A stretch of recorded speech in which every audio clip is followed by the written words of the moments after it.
What is going on, everyone? Nick from Comic Culture here. It is time for Nick at Night, my weekly comic book review show. Let's get into the books I read this week. So, Gotham by Gaslight actually came out this week. This is the facsimile or reprint of it. I've never actually read this series before, but we have the Kryptonian Age as well this week, so I thought I'd read both of them, see what's going on.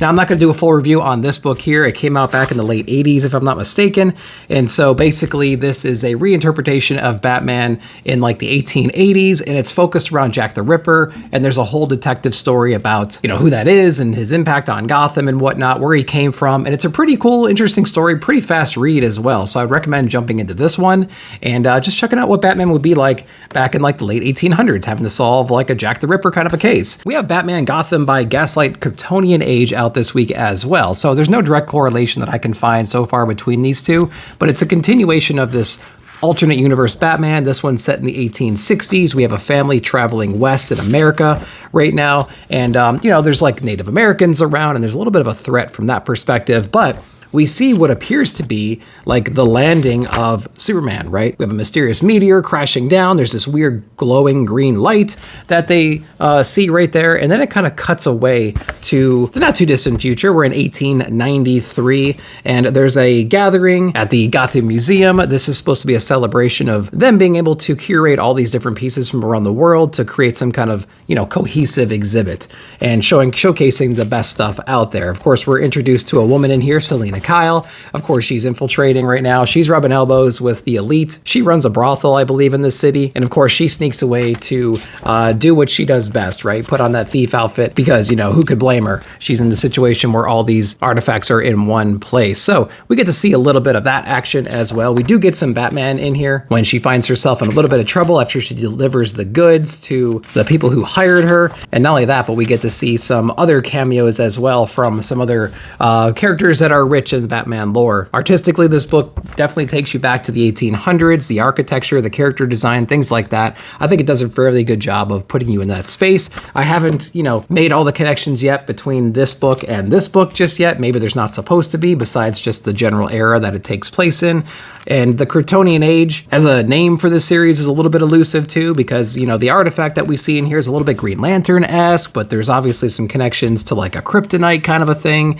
And yeah, so there's still some unanswered questions from my perspective, at least. If you picked up more than I did, though, in the story, let me know down below in the comments. And if you read it, let me know what you thought overall. All right, that's actually it for DC. We're going to jump over to Marvel real quick with Scarlet Witch issue number 1. Steve Orlando is on this one.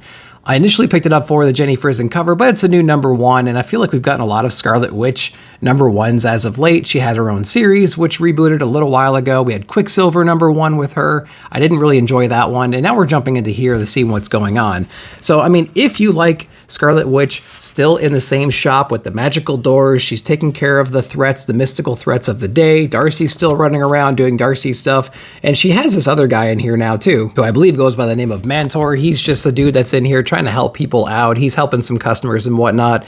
You know, Scarlet Witch and Darcy are walking around talking about whatever they're talking about, and some kind of mystical or magical threat appears. A bunch of monsters land and start terrorizing the land, and so it's just like reaction time. You know what I mean? Like, save as many people as possible, get back in the shop. It's mystically protected, and we get to see what's going on. And of course, it kind of feels almost like a Jed MacKay book, to be honest with you, because we're introduced to another character that's way powerful and quite a threat for Scarlet Witch, even though she utilizes some of her like top tier dark magic in this book right here. This character actually does come down and pose quite a threat to Scarlet Witch, and we don't exactly know what happens to her towards the end of the book. So, I mean, like, there was lots of action in here, and I will say it's really not new reader friendly. Like, you'd have to know a little bit about her current situation, like where Quicksilver is and what's Darcy doing there and what's the shop and what are these doors and potentially like who are some of these villains that we touch base with in here. I just really think you need to know those things to fully appreciate this story right here. What I'm curious to know is if you've been following Scarlet Witch this entire time, you've been reading the Quicksilver stuff as well, let me know if this is cohesive, if it makes sense. They jump back to a new number 1. Like, obviously the results of the previous issues are rolling into here. So like, it's not exactly new reader friendly, but if you've been keeping up with this, let me know what your overall thoughts are down below. All right, next up from Marvel, we have Ultimate X-Men. We have issue number 4, Peach Momoko on this one. Again, it suffers from the same issues of every other Ultimate X-Men book that we've seen so far in this new Ultimate lineup. We just don't know exactly how this one fits in the grand scheme scheme of things. Not only that, but we are on issue number 4 right now, and it's called X-Men. We have 1.5, we call it 2 characters that we've identified that have formed a unofficial team at this point. We have a Seiko, and we have this other person who is a mutant, and they have weather controlling powers. They have lightning bolts. They have white hair from time to time, and but it's not Storm. Don't get those two confused, even though that's obviously what you would think about. Those characters are going around trying to figure out what this evil is that's been terrorizing the land, right? And it's kind of a shape-shifting, cloudy kind of a figure, and there was some hints that this might be like Shadow King, something like that. Whatever it is, it seems to be possessing, potentially, classmates or just maybe messing with them to the point where they become suicidal. And there's a couple different classmates of hers that have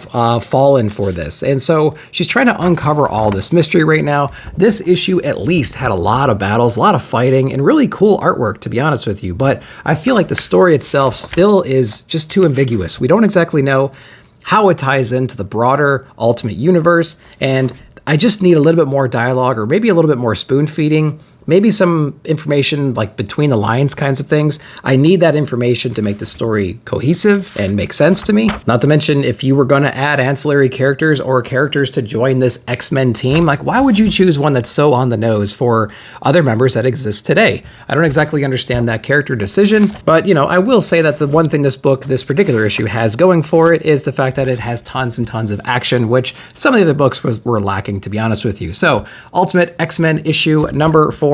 Still confused in the title. I don't see how they can possibly tie this into the other Ultimate books because they just look so different and feel so different as well. So I don't know, guys. What do you think about Ultimate X-Men? Let me know down below. All right, next up for Marvel is Gods issue number 8 from Jonathan Hickman. It's been a roller coaster of emotions going through this series, to be honest with you, and I can't help but think that other projects maybe change the landscape for this series right here. Our first couple of issues were specifically about Wynn and his counterpart, Dimitri, and their relationship with the overall magic world. He was teaming up with Doctor Strange, taking on some new mysterious cosmic threat that was using some pretty powerful artifacts to essentially destroy the world. Oversimplified for sure, but that's essentially it. We got introduced to Wynn. He was actually like a John Constantine kind of a character, but I think as the series went on, potentially Jonathan Hickman got called to do other projects. Ultimate Spider-Man was kicking off. We have Wolverine coming very soon. I don't really know what his intentions were for the series, but I feel like the whole story shifted from that narrative of new cosmic threat detective type story to more of like an episodic adventure with the ancillary characters that were introduced in the few issues that we got. The only evidence I have against that theory is, though, that the subsequent issues after the first couple were very episodic, featuring these ancillary characters that we were introduced to. And at that point, we didn't really understand, like, what was the point of these single issues when you look at it collectively? What's the overall narrative that is happening right here? And I think the main idea there was to just introduce us to these different characters that have spent millennia doing what they do best, living their lives the best they can, serving their greater gods the best they can. But at the end of the day, they want to have their own perfect ending. They want to pursue the things that they want to pursue. And we get to see a glimpse of that issue by issue. And in this issue, we actually catch up with Wynn and Aiko and Doctor Strange and everybody else 100 years in the future. And I think the idea behind that was basically to show you that like everything has gone to hell. The cosmic beings that be are always going to be bickering, fighting, destroying worlds as needed, using their avatars however they want. But at the end of the day, Wynn wants to get his too, right? And so he comes up with another clever way of manipulating the system, using some kind of time travel, going back to the origins of when he was learning how to use his power and kind of rewriting history to take him back to the moment where he felt most whole, he felt most proud, most happy in his life. And that moment just so happens to be when he married Aiko. From that moment on, things kind of went off track for him. And that's where Jonathan Hickman actually leaves it up to the reader's interpretation as to like where the story goes from here. Is he going to continue to be a pawn to these cosmic entities, or is he going to use his power that he's learned over the years from them to rewrite history in a way that maybe favors what he wants, right? Or changes the destinies of his friends. And so I think it's an interesting story that we need to unpack a little bit further. It didn't seem like it was going to, you know, come back around and create a cohesive story as we were going through, but I think it did. I got to go back and read all this over again now that we have all these issues. I'm interested to know what you guys thought of this run overall and how you think everything is connected at the very end now that we have all the issues in our hands. Let me know down below. All right, next up from Image Comics, we have Geiger issue number 3. We have Gary Frank, Jeff Johns, and Brad Anderson on this one. Probably my favorite Ghost Machine book out right now, aside from Junkyard Joe, but we do get some Junkyard Joe within these pages early on to kind of give us a idea of what Junkyard Joe is doing right now. We know he's still around in continuity, and we're just kind of sitting back waiting for these teams to come together. But we get some more Junkyard Joe back in the Vietnam era. We get to see what he's going through in his memory banks right now, working with Redcoat, who actually puts him on a mission to go find Geiger. And so that's really interesting. We still have a lot of questions about this. We don't exactly know why or how he's going to find Geiger. What's the motivation? How did he meet Redcoat? We don't know those answers just yet, but I'm really excited to see this unfold a little bit more. We do catch back up with Geiger and our nuclear Nite. We get to see a lot of the emotional ties that Geiger has back when he had his family, and to see like some of his motivations while he's on these missions. He likes to ground himself with items from his memory, right? And so they go to a library, they find some books that have special meaning to him. The nuclear Nite doesn't exactly understand these connections and everything because he's just brought up in a different way, and they quickly realize that it's those ties to the past that kind of keep you grounded in the present and keep you sane. Otherwise, they would just be too unhinged or whatever, right? And so we're on our mission right now. The main objective is for Geiger to come across somebody who has a similar affliction that he does that was presumably cured, and the nuclear Nite's trying to get him to that destination. Of course, going through this radiated wasteland, you find all these mutants who are cannibals or scavengers of body parts, and so we have a lot of great battles between all of them.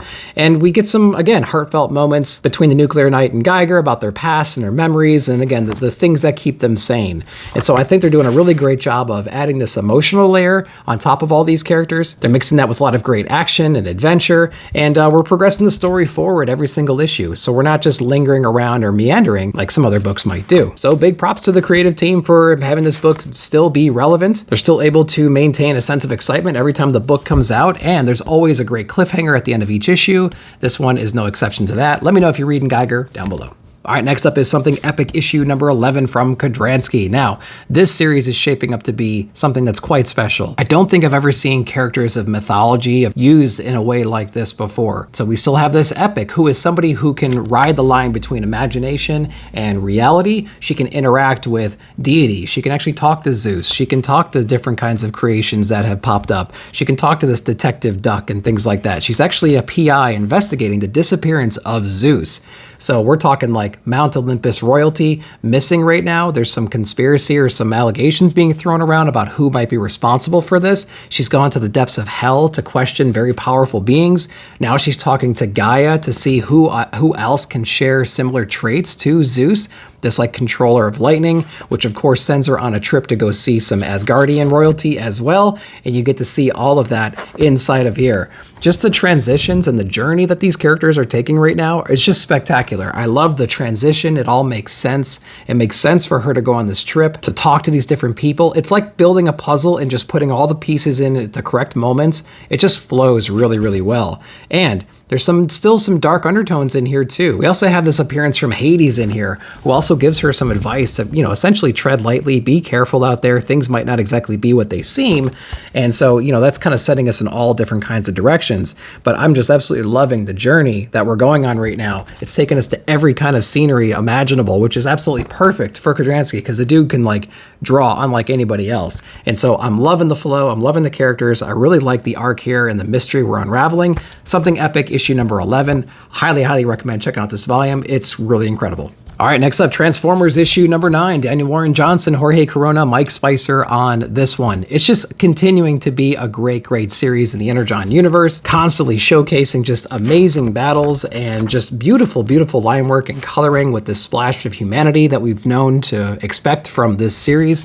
There is a new rise to power in the Decepticons. I'm not going to spoil it in case you're a couple issues behind, but it's really formidable. And of course, they're out trying to resurrect some ultimate power that they have that will not only like ensure the resurrection of their fallen brethren, but also the decimation of the Autobots. And so that's the direction we're going right now. If you're an RC fan, you're gonna love some of the action inside of here. Very well used character in this issue.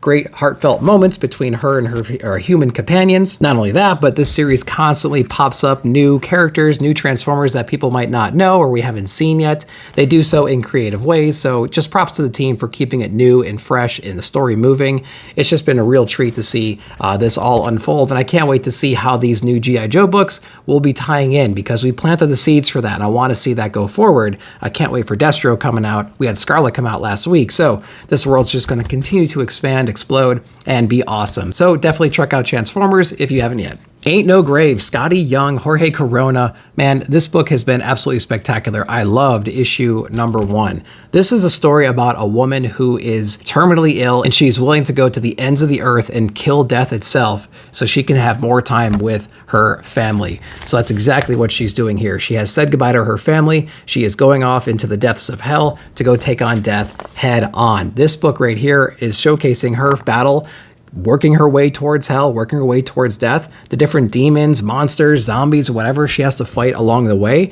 But it also weaves in all these moments of like reflection and memory. And so it actually applies those feelings onto the current situation that the character has right now. And it's just beautiful to see her running from gunfire, running from impossible odds, but also bouncing back and forth between that and really sincere and beautiful memories of her family. It's like the fuel that keeps her going in those moments. And so this book is layered with emotions, beautifully outlining like the lengths the parent will go to have more time with their kids. So if that's the current kind of situation you're in right now, I think you're really, really going to enjoy this book. So I highly recommend this one. Definitely check it out. All right, next up from Ahoy Comics, we have My Bad Escape from Peculiar Island issue number 2, written by Mark Russell and Bryce Ingman.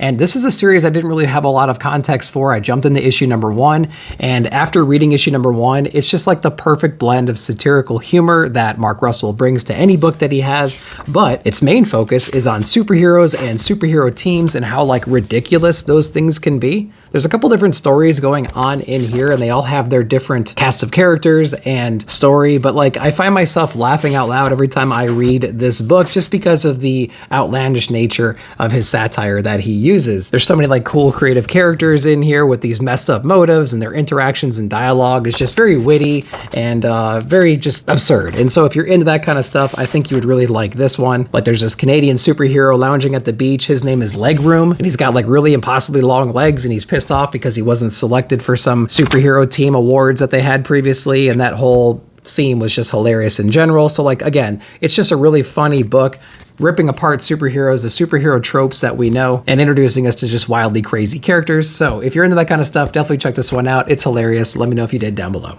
All right, next up from Dark Horse, we have Into the Unbeing by Zach Thompson, issue number 1 from Dark Horse Comics. Went ahead and picked this one up because the cover looks really dope, so I went ahead and took a chance on this one.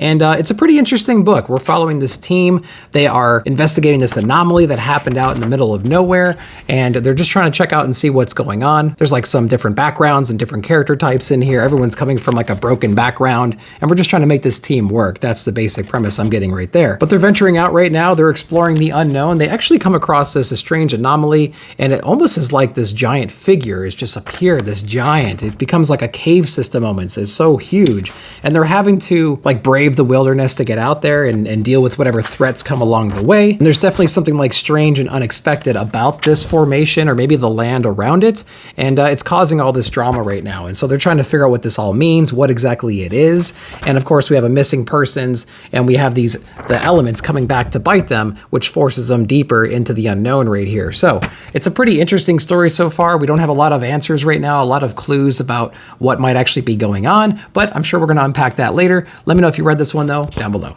Then lastly, we have Dick Tracy issue number 2 from Mad Cave. This is actually written by Alex Segura and Michael Morisi, and I really loved issue number 1. Dick Tracy is one of those IPs that I grew up with, playing the Nintendo game back in the day, watching the movies. It's been out of my mind for decades now, but has come back in comic form, and I really enjoyed issue number 1 because it was a good introduction to the character, relatively new to the scene still, and he's taken on this like high-profile murder right now, which was really bloody and awesome in the first issue. Of course, he has his female counterpart in there as well, and we have some introductions to some known characters on the villain side, at least, to kind of provide us more of that nostalgia bump. This one here actually takes a step back and gives us more information on some of the villains and some of the lengths they'll go to like hush the right people up, you know what I mean? So we have Mumbles in here as well, and so we get to see what happens to him. One of Dick Tracy's old friends comes back into town. He's on a revenge mission now because his brother was taken out in this hit that we're investigating from issue number 1. We have Flat Top back in here doing Flat Top stuff. stuff. And we also have an introduction to higher mob bosses as well, kind of widening the roster of bad guys within this story. And we got to see how Dick Tracy and team are going to react to all that. So a little bit of a step back in some ways, but like it was still very enjoyable. Issue number 2 of Dick Tracy. Let me know what you guys thought though down below. But all right, guys, that's all I read this week. I hope you enjoyed that. Let me know what you read and what your favorite books of the week were. While you're down there, like, subscribe, share, hit the bell notification to be alerted whenever I put out new videos. Thank you again for watching. We'll see you in the comments.